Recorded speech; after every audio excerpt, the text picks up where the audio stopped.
Hola, buenos días, ¿cómo estás, Manuel? Buenas tardes allá en Europa. Bien, bien. Sí, ¿Cómo va? todo bien. Nos estamos riendo porque este es nuestro segundo intento de grabación, bueno, de grabación, no de transmisión, porque ya llevábamos como 10 minutos hablando y estábamos sin grabar. Entonces, esta sí es de verdad, ya verifiqué que sí está aquí bien puesto el botón, el botón de grabar. Muy bien, pues resumiendo lo que estábamos hablando antes, vamos a continuar con el capítulo uno de Data Intensive Applications. Y una de las cosas que mencionamos en la grabación falsa fue que no se confundan, esto no es una reseña y tampoco es un resumen del libro, ¿no? Lo que mencionábamos es que normalmente lo que hacemos es lo contrario, es expandirlo.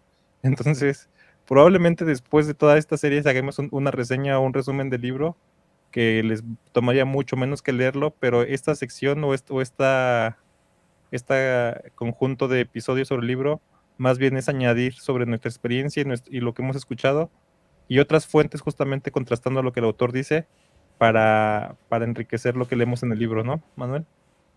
Ujú. Sí, vamos, agregando las notas a pie de página.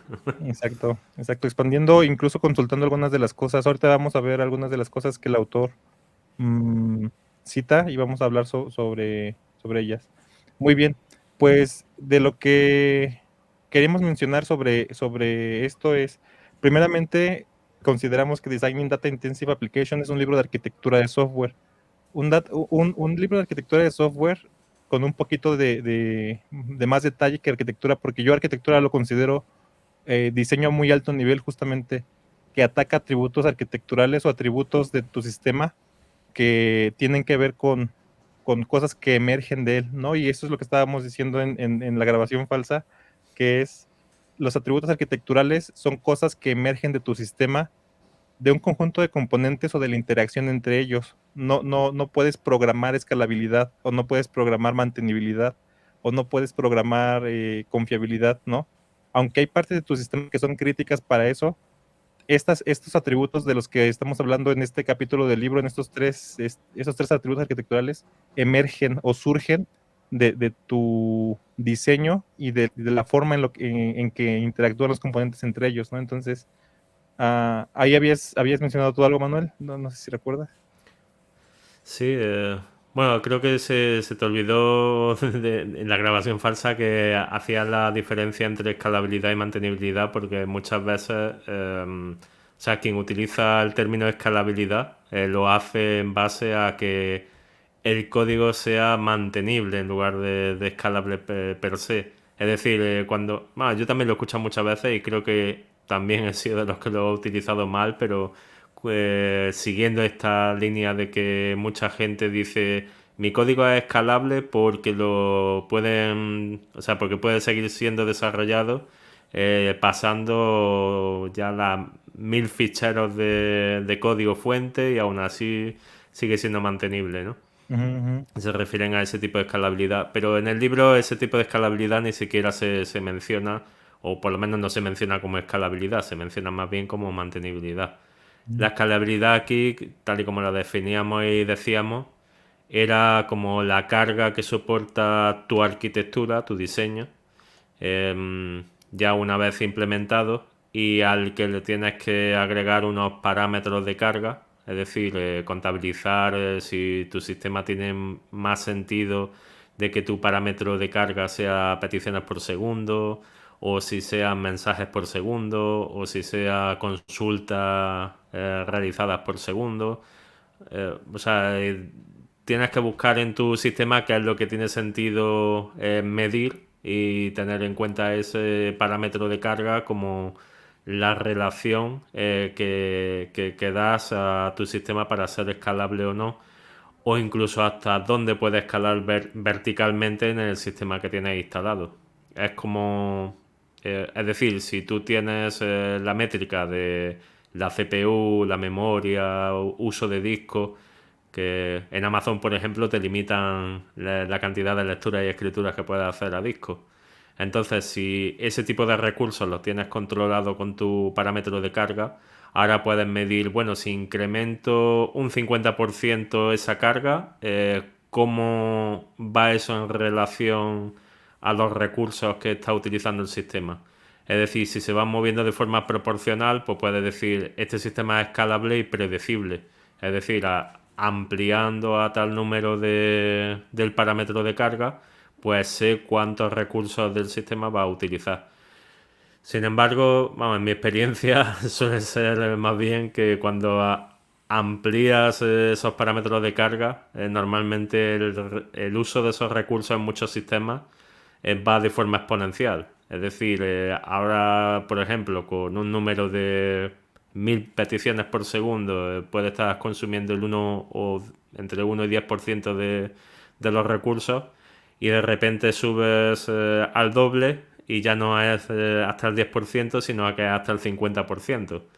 O sea, tiene una subida muy... es decir, hace un cambio demasiado brusco, y eso significa, en cierta forma, que tu sistema no escala bien. Es decir, si al subir ese parámetro de carga que tú estás utilizando un poco, los recursos sufren tanto, quiere decir que algo en el diseño no está bien y entonces tienes que revisarlo. Pero vamos, el énfasis, como tú decías en el libro, es que se diga que el sistema o el diseño es escalable o no en base a esos parámetros de carga. Y no que se diga que el código escala o el código no escala. O sea, eso, a menos que estés programando en escala, que entonces el código sería de escala, ¿no? Pero bueno, chiste malo. Sí, sí, sí. Pues muy bien. Me está dando risa tu chiste. Pero bueno, entonces como definición corta de escalabilidad, aquí lo dice en el libro, me gusta su definición corta, pero yo creo que se queda demasiado corta. Dice, la escalabilidad es el término que usamos para describir la habilidad de un sistema de manejar carga, incremento de carga, ¿no? Y aquí está el punto, ¿no? No tenemos que confundir la escalabilidad con la capacidad en sí misma de atender muchas peticiones, ¿no? O sea, un sistema puede atender muchas peticiones y no ser escalable, porque no puede modificar, justamente ese es el punto, la capacidad de modificar su capacidad. Yo lo resumiría así, ¿no? Un sistema es escalable si puede modificar su capacidad de carga, ¿no? O sea, para manejar la carga, ¿no? Entonces, eso quiere decir, para mí la escalabilidad es tanto para arriba como para abajo, es decir, puede cambiar su capacidad. Lo decías en un ejemplo, no en la grabación falsa, sino antes de que empezáramos a platicar, de que hay sistemas que requieren escalar hacia abajo al máximo posible, en el sentido de que consuman pocos recursos, ¿no? Entonces este sistema va a consumir pocos recursos y porque va a estar en un entorno justamente que va a requerir eso, porque si no el sistema se muere y entonces pues ya no va a servir para nada. Entonces tienes que tener la capacidad de irte hacia abajo o de irte hacia arriba. Y esto lo podemos pensar también en empresas justamente que están haciendo en startups y cosas similares, porque lo que requieres aquí es que tu sistema no sea excesivamente caro de mantener, ¿no? Entonces, no tenemos que confundir la capacidad de manejar muchas peticiones con la capacidad con la capacidad de cambiar tu, tu, tu manejo de carga, ¿no? Y esto lo podemos pensar en sistemas, por ejemplo, que no sé si te ha tocado instalar sistemas, Manuel, que inmediatamente requieren un montón de recursos, ¿no? O sea, los montas y sí es cierto que van a manejar 100,000 peticiones por segundo, ¿no? Pero inmediatamente requieren 50 gigas de RAM y 12 procesadores y repartido todo el sistema en 3 servidores diferentes y así, ¿no? Eso no quiere decir que el sistema es escalable, quiere decir que tiene la capacidad de tener muchas peticiones, pero también su manejo de recursos va a ir por ahí, ¿no? Un sistema escalable es algo que puedes empezar con un CPU compartido y 500 megabytes de RAM y, y 10 gigas de disco duro y te va a manejar 50 peticiones por segundo, pero luego aumentas eso, es decir, aumentas eso verticalmente, es decir, creces tus procesadores a 4 procesadores y le pones 2 gigas de RAM y más disco duro y entonces va a manejar muchas más peticiones, ¿no? Eso es ser escalable, ¿no? Bueno, por lo menos escalable verticalmente. Ahorita vamos a hablar de esto, de qué es escalable verticalmente y qué es escalable horizontalmente. Pero entonces, esta aclaración es para no confundir la capacidad de, más bien, sí, el manejo de carga con la capacidad de cambiar tu manejo de carga, ¿no? Mm. Sí, yo siempre he tenido un ejemplo en esto bastante bueno porque, es decir, como yo recuerdo cuando utilizaba a principios de 2000 un software que se llama Asterisk, que es para el control de llamadas, montar tus PBX y demás. Y realmente quien utilizaba ese software para su centralita, su PBX, normalmente no tenía problemas porque maneja 2, 3, 4, 5 llamadas simultáneas y no hay problema, ¿no? Pero la empresa en la que yo trabajaba quería o pretendía hacer el tránsito de 1000 llamadas simultáneas en una sola máquina, en un solo servidor.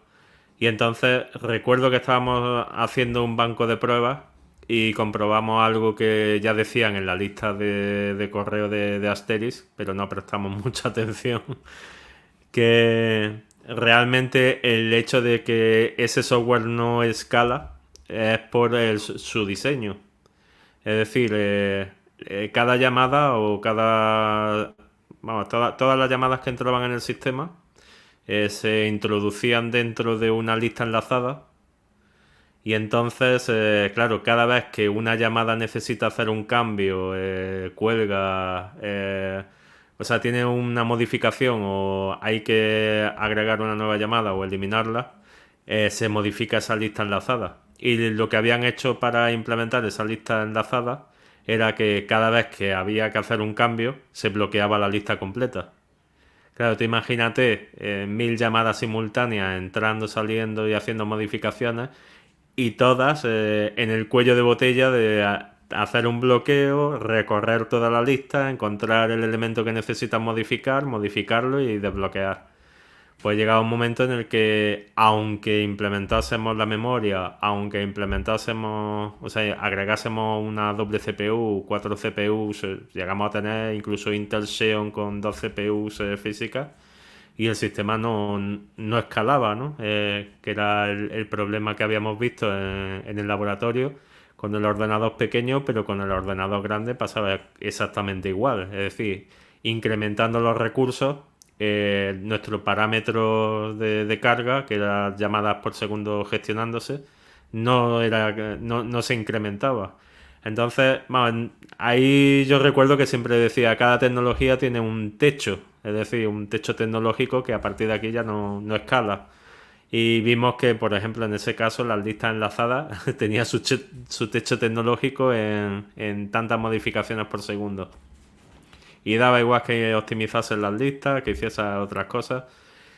Bueno, en la lista de correo hubo ciertas personas que tomaron ese ejemplo de código como muchas cosas de código que estaban mal implementadas y que no se debían hacer y empezaron a crear el proyecto de FreeSwitch, que era como el competidor de Asterix, que las ideas eran las mismas, tiene una consola muy similar, una configuración muy similar. O sea, todos los que estaban dentro de la lista de Asterix realmente fueron directamente a FreeSwitch y lo crearon, así que iban con todas esas ideas para crear algo prácticamente igual, pero sin los errores de diseño que ya llevaba Asterisk. Entonces, claro, FreeSwitch nació con una gestión de memoria a través de hash, y realmente el hash no lo implementaron ellos desde cero, lo copiaron de SQLite. Entonces, claro, con esa implementación y esa gestión de memoria en la que cada vez que entraba una llamada se hacía el hash e iba directamente a la porción de memoria donde estaba, no se bloqueaban una a otra y claro, ese diseño, o sea, que no el software en sí, sino el diseño, esa idea de diseño por la que se había optado, esa sí escalaba porque ampliando los recursos sí subían los parámetros de carga, ya podías gestionar más de 1000 llamadas si los recursos iban acorde. Entonces, claro, tienes ya ahí, con ese ejemplo te puedes hacer una idea de si tú amplías los recursos y aún así no consigues que tus parámetros de carga no asciendan, es decir, no consigues más mensajes por segundo, más llamadas por minuto, más peticiones por segundo o incrementar tu parámetro de carga que sea objetivo ahí, pues ya has conseguido llegar a tu techo tecnológico, ¿no? La solución que has implementado, el diseño que tienes, no va a conseguir escalar más allá de ahí. Sí, estoy completamente de acuerdo que hay cosas a veces mal diseñadas en las aplicaciones que te llevan a límites que ya no es posible superar, ¿no? Este ejemplo que diste de la lista ligada es un ejemplo perfecto, ¿no? De hecho, lenguajes que utilizan en sus listas ligadas te lo advierten, ¿no? Y te dicen aguas porque Elixir te lo advierte, dice aguas porque mis listas son listas ligadas que cuando crezcan mucho te van a dar problemas, ¿no? Problemas feos. jaja. Entonces usa otra estructura de datos si quieres hacer este tipo de operaciones. Sí, estoy completamente de acuerdo, Manuel. Y bueno, lo que menciona el libro sobre escalabilidad es que se puede hablar muy generalmente de ella, puedes decir esta cosa escala o esta cosa no escala, pero que sería mejor hacerte preguntas específicas, ¿no? Sobre los sistemas, como por ejemplo eso que tú dijiste de las llamadas de asterisk, ¿no? Decir, si aumento mi número de llamadas, ¿qué pasa con el sistema? O sea, tienes que ser más específico para hablar de escalabilidad. Y aquí entra algo que ya mencionaste, Manuel, que son lo que el libro llama los load parameters, o sea, los parámetros de carga, ¿no? Y para ver si un sistema es escalable, tú tienes que definir tus parámetros de carga, justamente tienes que decir cuántas peticiones aguanta por segundo, por ejemplo, en el caso de un sistema web, cuántas escrituras a la base de datos hay por segundo, ¿no? Y voy a compartir aquí brevemente el ejemplo que ponen de Twitter de 2012, o sea, hace milenios en el mundo tecnológico, eso sucedió hace milenios, ¿no? Entonces, lo voy a compartir, ahí se ve, ¿no? Entonces, para dar un ejemplo de lo que es un parámetro de carga, está hablando está tomando como parámetro de carga la escritura a la base escrituras a la base de datos, ¿no? Y entonces la primera cosa que quiere bueno, habla de dos diseños diferentes de servirle datos a los usuarios. El primero es en el que tú, usuario, escribes escribes a dos tablas diferentes, ¿no? A la tabla de tweets. Más bien escribes a la tabla de tweets y en esa tabla de tweets todos los demás la consultan. Y entonces eso es un problemón para poder lograr escalabilidad, ¿no? Una forma mejor para hacerlo, pero que requiere muchísimo más trabajo, es esto que están poniendo aquí, ¿no? Entonces tú pones un tweet y luego hacen lo que se llama un fan out. Y aquí en el libro explican el término fan out, que no sabía de dónde venía, dice que viene de ingeniería eléctrica, que tiene que ver con tú haces una acción y esa acción se replica, ¿no? Esa acción llama a muchos más servicios, ese es hacer un fan out, ¿no? Entonces, tú escribes y esto hace un fan out hacia todos los cachés de los timelines de los diferentes usuarios. Eso es lo que el usuario, más bien el diseño que estaba en ese entonces en Twitter, ¿no? En 2012. Y aquí están los parámetros de carga. El primero dice que si tienes ah, bueno, si tienes este diseño, tienes más o menos 4600 eh, escrituras por segundo a la tabla de tweets, pero eso pensando en que cada tweet se le entregaba a 75 usuarios en promedio, entonces tenías que hacer esto por 75 y eso implicaba 345,000 escrituras por segundo a los cachés de los usuarios, ¿no? Y bueno, eso implicaba 300,000 lecturas por segundo de todos los usuarios, ¿no? Entonces, estos son los parámetros de carga, ¿no? O sea, en este caso específico, los parámetros de carga son sus escrituras a base de datos y es una buena forma de medir la carga, ¿no? Entonces, esa es esa parte importante de la escalabilidad, definir cómo vas a medir tu carga, ¿no? O sea, ya que la escalabilidad es la capacidad de manejar la carga, o más bien la capacidad de cambiar tu manejo de carga, una de las grandes preguntas es, ¿qué es carga, no? Y creo que el libro te lo está poniendo bien, ¿no? Tienes que poner números este, que te digan realmente cómo está tu carga. No sé si quieres comentar algo de eso, Manuel, o estás bien. Sí, bueno, la parte de la carga creo que venía en la página anterior a esa figura. Ajá. Sí. Ujú, Claro, que curiosamente viene con la consulta select join que hacían al principio. Que, bueno, el problema que se ve en la primera figura es eso, de que como tienes tres tablas y tienes que hacer un doble join, las bases de datos no son tan, o sea, aunque sean eficientes, no son tan eficientes como para servir un gran número, un número muy alto de peticiones cuando están implicadas las joins, ¿no? Entonces lo que decía es que a nivel de escritura era muy eficiente porque cada vez que publicas un tweet escribes en la tabla de tweets y se acabó, ¿no? ujú, Pero claro, tiene el problema de que Twitter no se escribe tanto como se lee.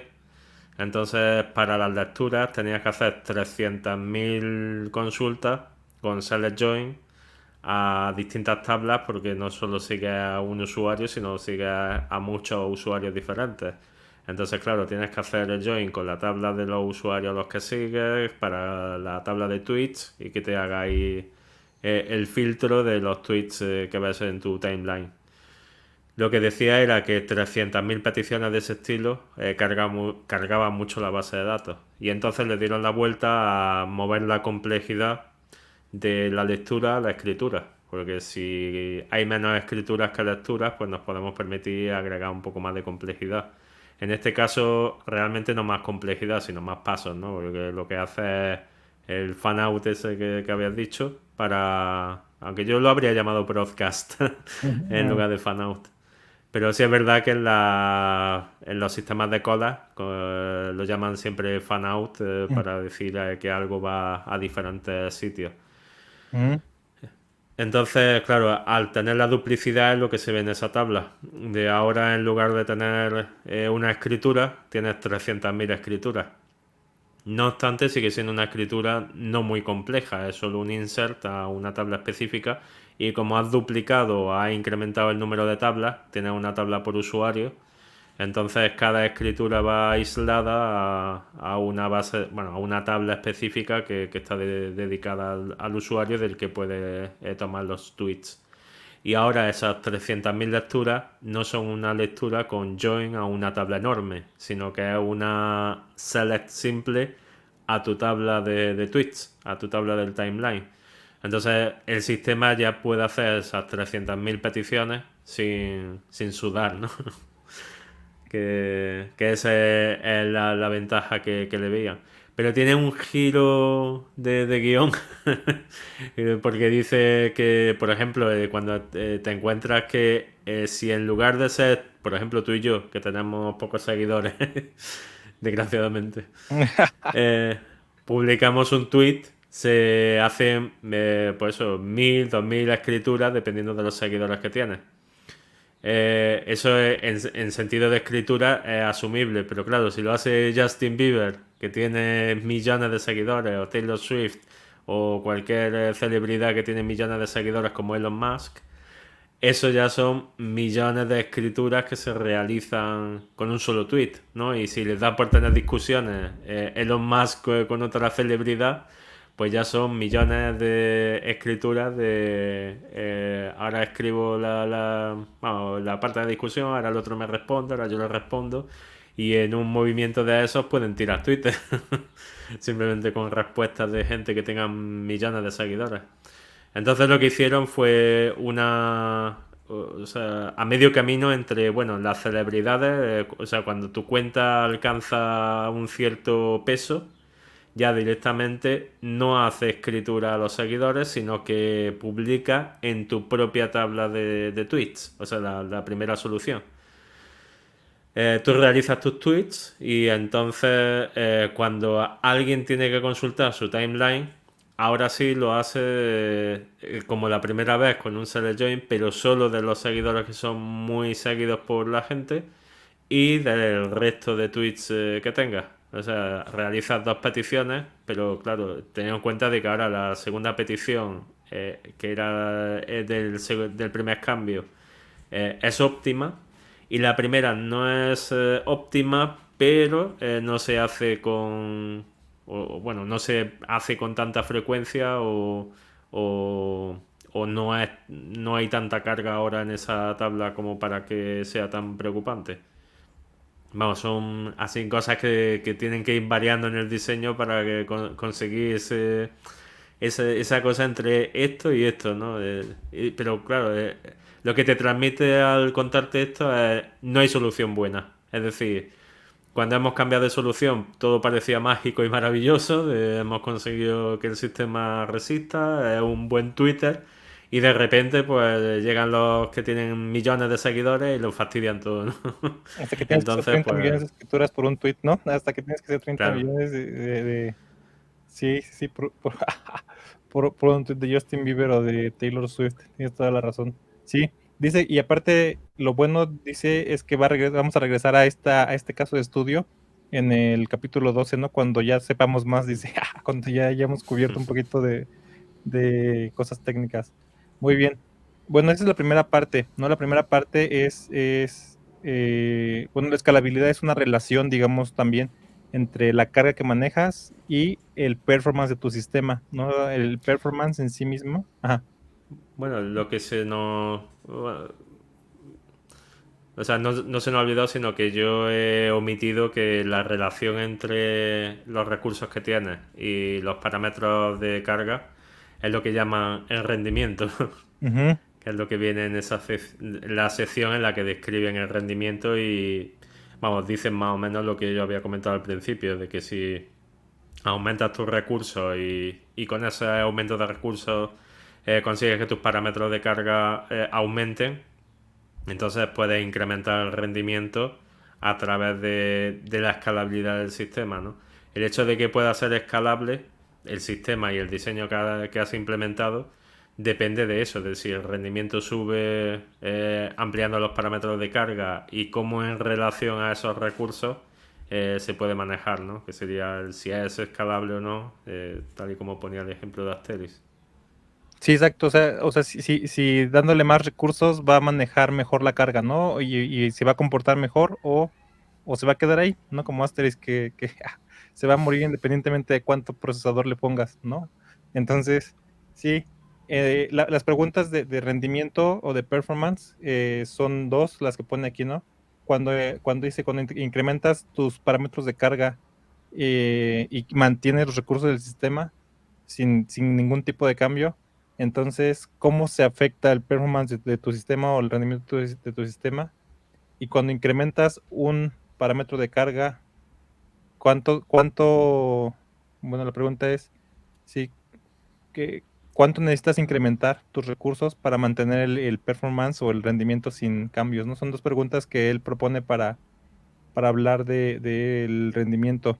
Y hace una aclaración muy importante que yo no tenía tan clara sobre latencia contra el tiempo de respuesta, ¿no? No sé si la quieres comentar, Manuel.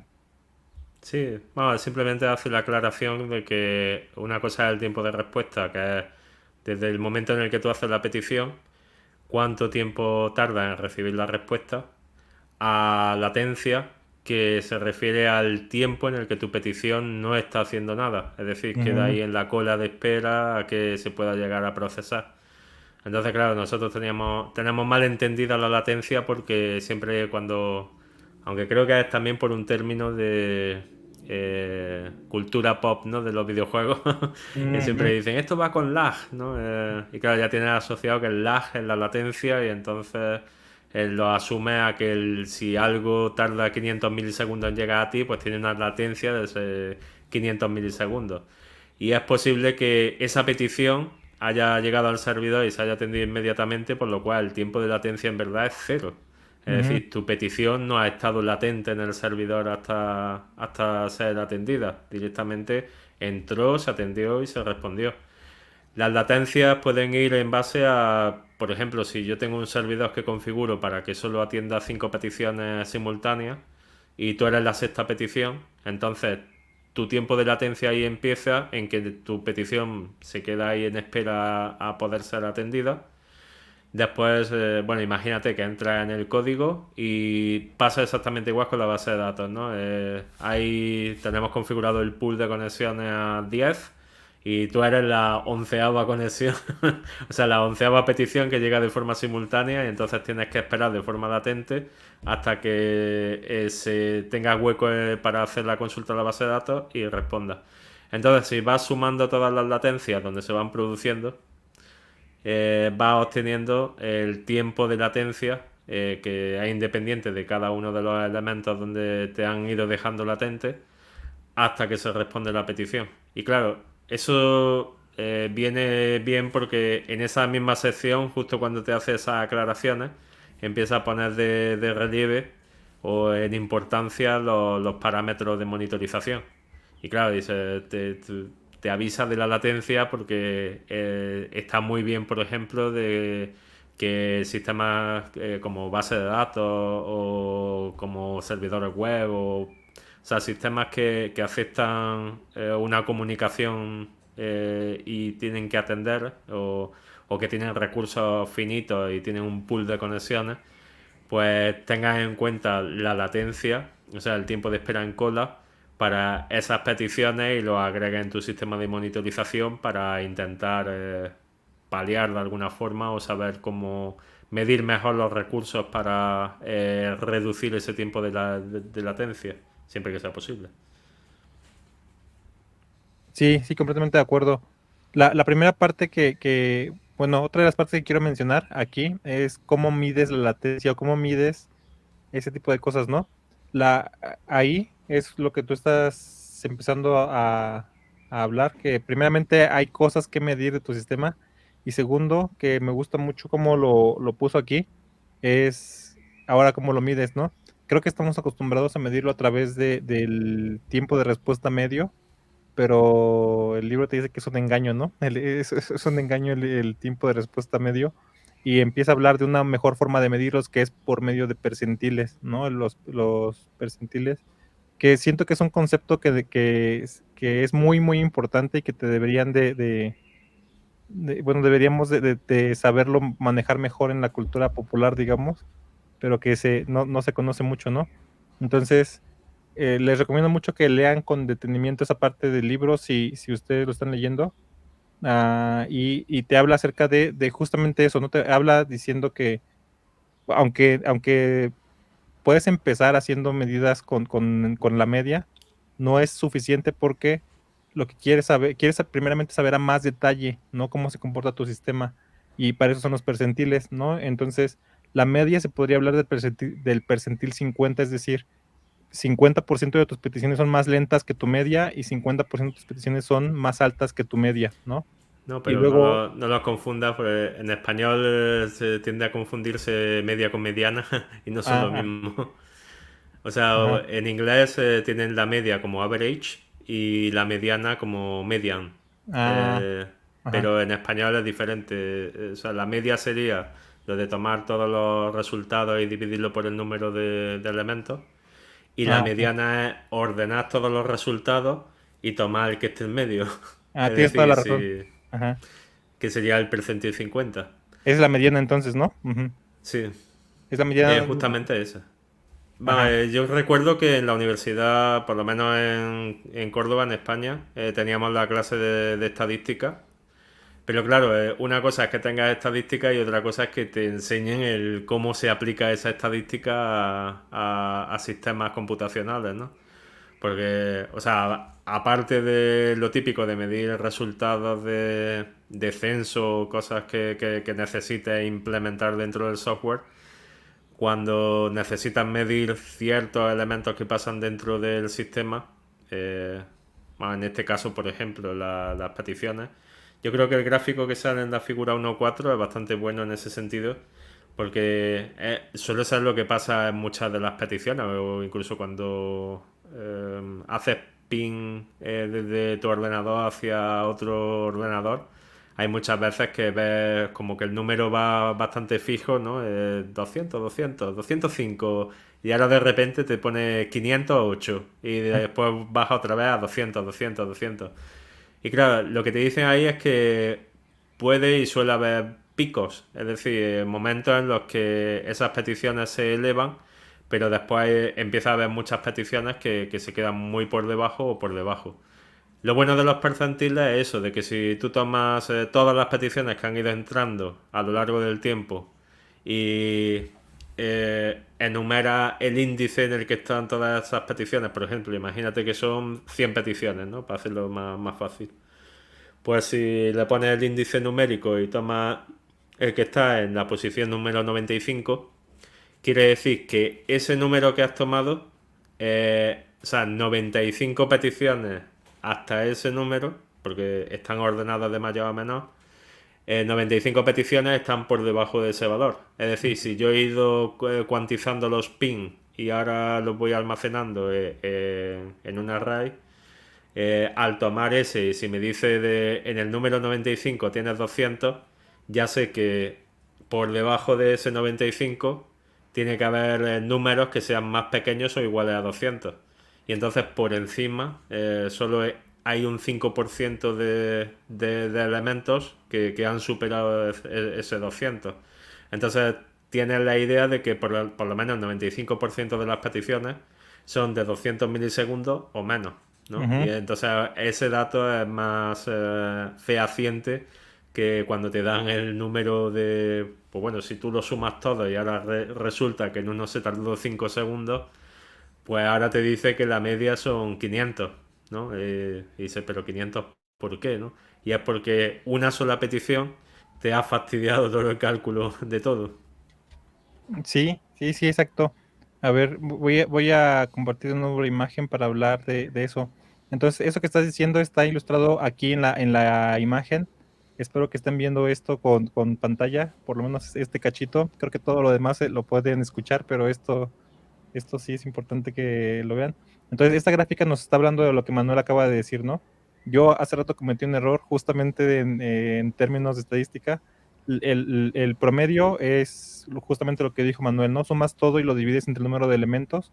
Y ese promedio es lo que acaba de decir Manuel ahorita, es que puede estar sesgado por valores muy grandes o muy pequeños, ¿no? Entonces, justamente no es lo mismo la mediana que el promedio, ¿no?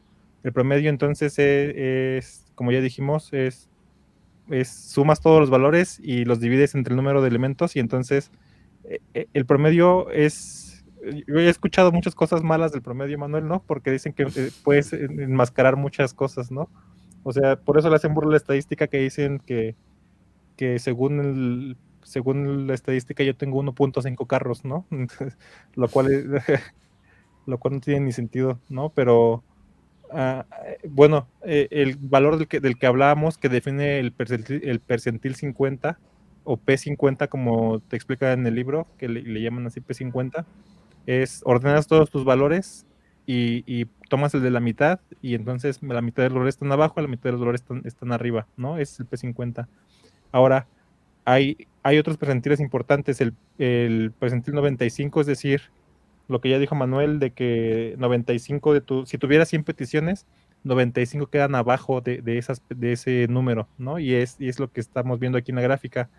Vemos como ejemplo justamente que una, dos, tres, cuatro, cinco exactamente, yo creo que es un ejemplo de 100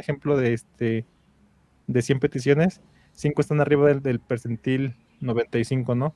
Y la percentil 99, es decir, 99 están abajo de cierto threshold, ¿no?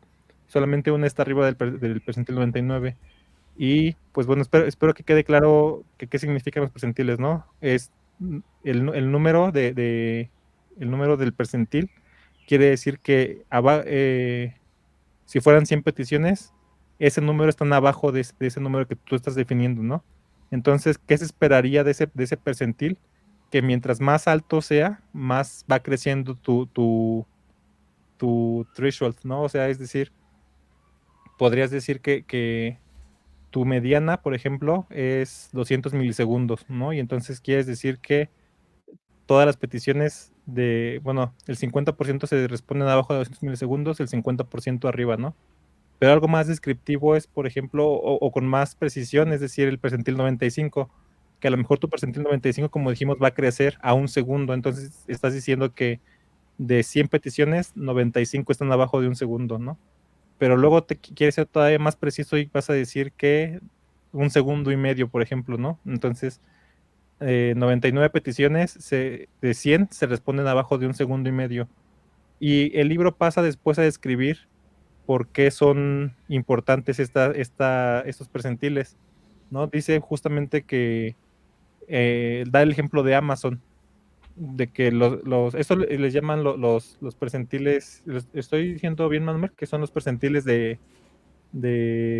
bueno, las latencias de cola les llaman, ¿no? Las latencias de cola son los que están en los percentiles muy, muy altos, ¿no? O sea, 99,9 del percentil o 99,99 quiere decir que son muy poquitas las peticiones que solamente llegan más bien que pasan de ese percentil. Y da el ejemplo de Amazon de que son importantes porque justamente los que caen en este percentil son los mejores clientes, ¿no? Y tú puedes estar interesado justamente en atender bien a tus mejores clientes. Entonces, ¿por qué son tus mejores clientes? Porque tienen muchos datos en su cuenta, ¿no? Tienen muchas compras o tienen muchos productos en su carrito o tienen mucho historial. Entonces, si a estos los tratas como outliers y los ignoras, lo que va a pasar es que les vas a dar una mala experiencia, ¿no? Entonces, por eso dice que primeramente por eso son útiles los percentiles y segundo, pues le debes de poner atención a tus percentiles de cola, ¿no? A tus latencias de cola justamente, porque si no lo que puedes estar arriesgándote es a darle mala atención a tus mejores clientes, ¿no? A tus outliers justamente, que tiene sentido, ¿no? O sea, son los que más datos tienen, los que mejor debes atender y resulta que es a los que peor vas a estar atendiendo, ¿no? ¿No? Sí. Sí. Creo que hace una relación entre. O sea, porque a partir de cierto percentil, el 99,99 creo que era, ya no No sale tiene tan a sentido. cuenta revisarlo porque el coste para intentar mejorar esas peticiones bueno, muchas veces porque es debido a cosas que salen del control del sistema, o como latencia de la propia red o latencia o problemas físicos del sistema donde está instalado el software. Y entonces no sale muy a cuento intentar reparar esos percentiles. Pero creo que lo que revisaba Amazon era la diferencia entre el percentil 99 y 99,9 porque entre ese cambio del 99 y 99,9 les daba la diferencia de tiempo de espera para las peticiones precisamente donde se encontraban sus mejores clientes. Entonces, intentar que del percentil 99 al 99,9 no haya mucha diferencia era como el objetivo que ellos habían marcado. De acuerdo. O sea, lo que te está diciendo el libro es que seas equilibrado, ¿no? O sea, que les pongas Mm. atención a los percentiles, pero que tampoco te pases justamente por lo que dice aquí, ¿no? Lo que está diciendo es, no tiene Sí. sentido que escales más allá del 99,99% o que más bien que le pongas atención a ese porque el nivel de recompensa no va a ir de la mano con el nivel de esfuerzo que le tienes que poner, ¿no? O sea, ya no mejora en nada y te lo da con números. Entonces también recomiendo que le echen un ojito a esa parte. O sea, dice aquí exactamente, dice optimizar el percentil 99 con 4 nueves, 99,99, pues es demasiado caro y no, justamente lo que acabamos de decir, no da los suficientes beneficios para lo de Amazon, ¿no? Bueno, para los propósitos de Amazon. Entonces, aquí creo que esto no tienes que seguirlo al pie de la letra, o sea, tú no eres Amazon en primera, entonces puede que tu caso sea al revés, sea que tu percentil 99 esté bien, o puede al contrario, que necesites 5 nueves, ¿no? 99,9999, pero va a depender completamente de tu caso, ¿no? Entonces, otro error que cometemos es Amazon ya con el perfil, digo, con el percentil 99,99 estaba bien, yo voy a estar bien con eso. No es cierto, ¿no? O sea, tu caso puede variar, entonces, cuando le decimos de que tú no eres Amazon, no lo decimos en sentido de degradar, sino al contrario, que tus casos son muy diferentes, ¿no? Y entonces puedes necesitar un percentil más alto o al contrario, un percentil más bajo. Entonces, muy bien, Manuel. ¿Qué te parece si le dejamos aquí?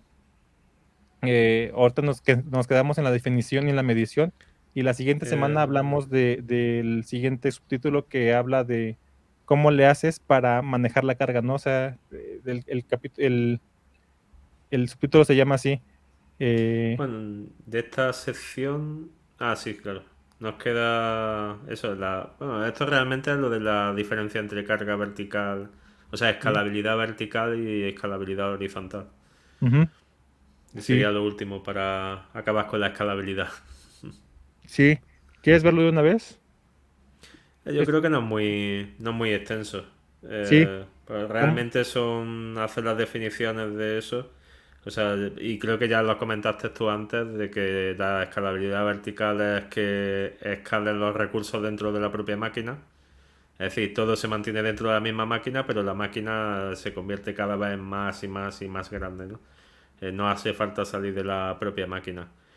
Y la escalabilidad horizontal, es escalar hacia afuera, sería lo que se supone que nos han vendido con Kubernetes, y Docker Compose, Docker y demás, de tener cuantas más máquinas o contenedores o sistemas diferenciados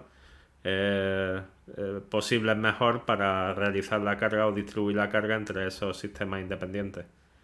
Pero claro, con eso hay que mirarlo con mucho detenimiento porque mientras que la escalabilidad vertical ya hemos comentado que los recursos dependen de los parámetros de carga y si tienes un buen diseño que escala es asumible, es decir, con más CPU, más memoria y más recursos va a tener solucionado ese problema.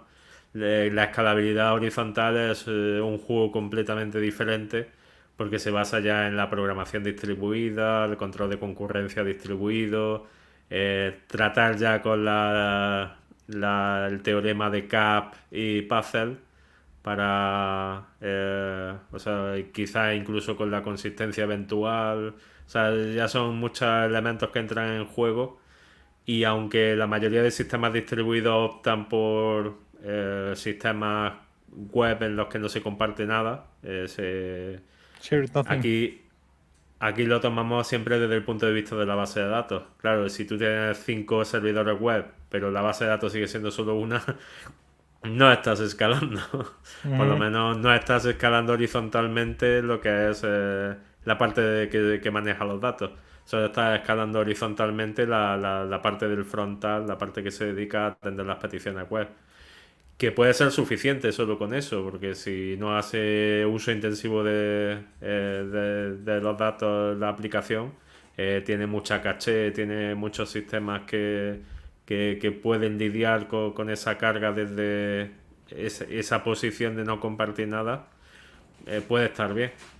Pero claro, aquí hablamos de eso, de uso intensivo de datos y claro, la base de datos es el papel principal dentro vamos, de esta escalabilidad. Y bueno, aunque hay muchos sistemas como MongoDB, CockroachDB, muchas bases de datos que ahora permiten el escalado, o sea, está distribuido en varias instancias, varias máquinas, con sistemas de distribución diferentes, algunos creo que lo llamaban la distribución por columna, ¿no? Es ujú. una distribución horizontal de que las tablas las parten por columnas en lugar de por filas, o incluso la distribución por consistent hash, que, o sea, dependiendo del identificador que tenga la columna, va a una máquina o a otra, ¿no? Claro, dependiendo de la solución y el diseño arquitectónico que se haya implementado, pues la escalabilidad horizontal será mejor o peor o no podrá hacerse, ¿no? Depende ya. Ujú, sí, sí, completamente de acuerdo. La parte que me llama la atención de esto y es algo como que le va a romper el corazón a muchos es que dice que una arquitectura que es apropiada para un nivel de carga es muy poco probable que pueda manejar 10 veces esa carga, ¿no?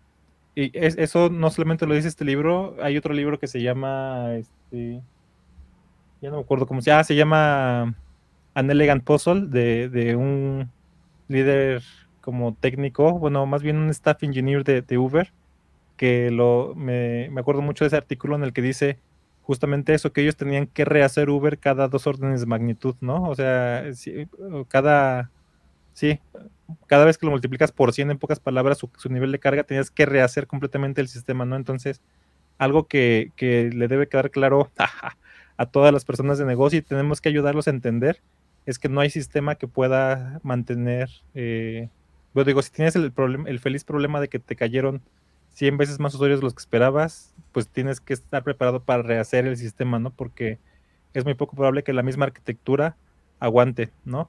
Y bueno, justamente creo que es un buen resumen de esta parte, Manuel, lo que hablaste de los tipos de escalamiento en hardware, justamente que es muy importante entenderlos y que presentan muy diferentes retos, justamente a crecer nada más tu máquina, que digamos que es la parte fácil, contra distribuir la carga entre diferentes servidores, que es el scale out, ¿no? Y bueno, creo que parte del libro trata de todas estas técnicas para para justamente poder escalar de manera correcta. Muy bien, pues entonces creo que aquí le vamos a dejar. Ahora sí, este es el subtítulo de escalabilidad.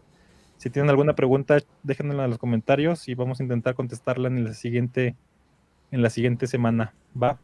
Muy bien. Pues, ¿quieres cerrar con algo, Manuel? No, yo creo que ya hemos hablado suficiente de escalabilidad, pero vamos, si a alguien le interesa más, los libros de Erland de Altenwald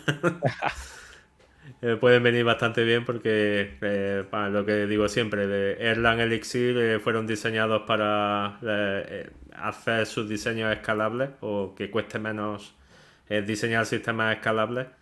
Y vamos, si se quiere lanzar a programar con algo que facilita la escalabilidad, pues un buen punto de inicio puede ser el libro, ¿no? Sí, los vamos a poner en las notas del episodio. Perfecto, muy bien. Por aquí está Franklin XP. Qué bueno que andas por aquí, Franklin. Me da gusto saludarte. Muy bien, pues vámonos, Manuel, y espero que disfrutes de lo que queda de tu domingo. Yo apenas lo voy Igualmente. empezando y muy bien, pues gracias y nos vemos la siguiente semana entonces con mantenibilidad, ¿va? Chao. Gracias, adiós.